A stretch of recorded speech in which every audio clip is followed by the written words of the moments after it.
春日部つむぎのゲーム作ってみよう。親愛なる視聴者の皆様、こんにちは。どうも、春日部つむぎです。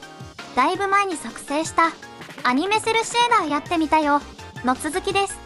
今回はディレクショナルライトの明るさに連動してキャラクターが暗くなったりするようにします。ディレクショナルライトノルクスと連動してみたセルシェーダー。実際に作ってみましょう。1、メイン順応のオフ。ポストプロセスを追加してメイン順応をオフにします。アクタの配置パネルよりポストプロセスをレベルに配置します。詳細パネル、レンズ、エクスポージャ、ミニマム EV100 を 0.0 にします。マックス EV100 を 0.0 にします。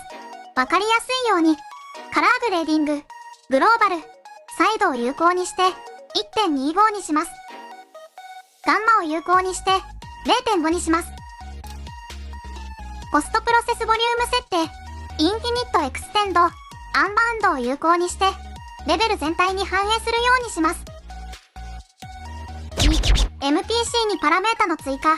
ディレクショナルライトのインテンシティ値によってキャラクターのテクスチャを暗くしたり明るくしたりしたいので、パラメータコレクション MPC セルシェーダーにパラメータを追加します。MPC セルシェーダーを開きます。スカラーパラメータにエレメントを追加します。展開して名前をインテンシティにします。デフォルトバリューを 1.0 にします。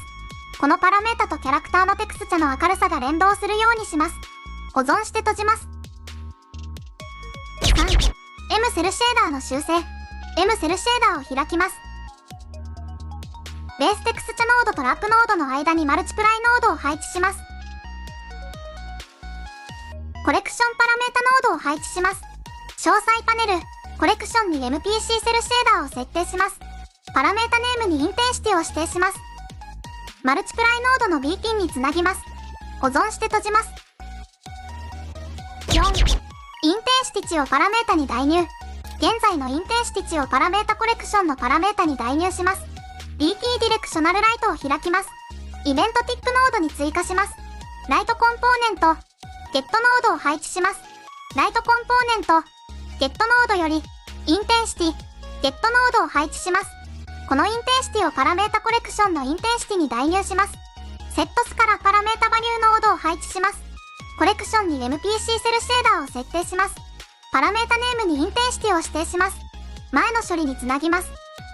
ディレクショナルライトノルクスは0から10ルクスぐらいなので、ゲットインテンシティノードを10で割ると0から1ぐらいの範囲になります。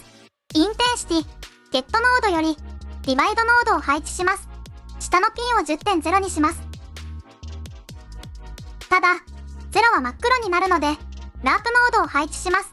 A を 0.2、B を 2.0 にします。A は影に設定した値です。アルファピンにディバイドノードをつなぎます。0から1が 0.2 から 2.0 の値になります。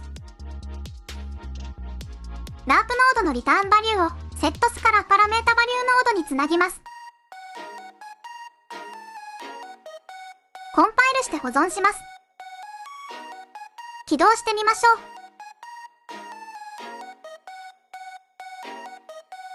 ディレクショナルライトノルクスを変更するとちゃんと連動してますね。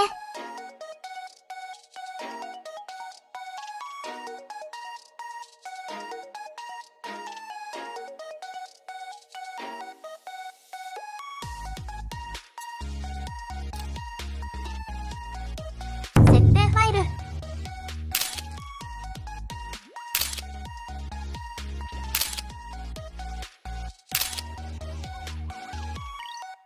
キャラクターの明るさをディレクショナルライトと連動させることは特にリアルタイム環境やゲームのルック制作において重要ですね。ディレクショナルライトの明るさと連動するメリットは時刻、天候に自然連動、昼夜サイクルや曇り、晴れの変化に合わせるとダイナミックな環境表現が可能になります。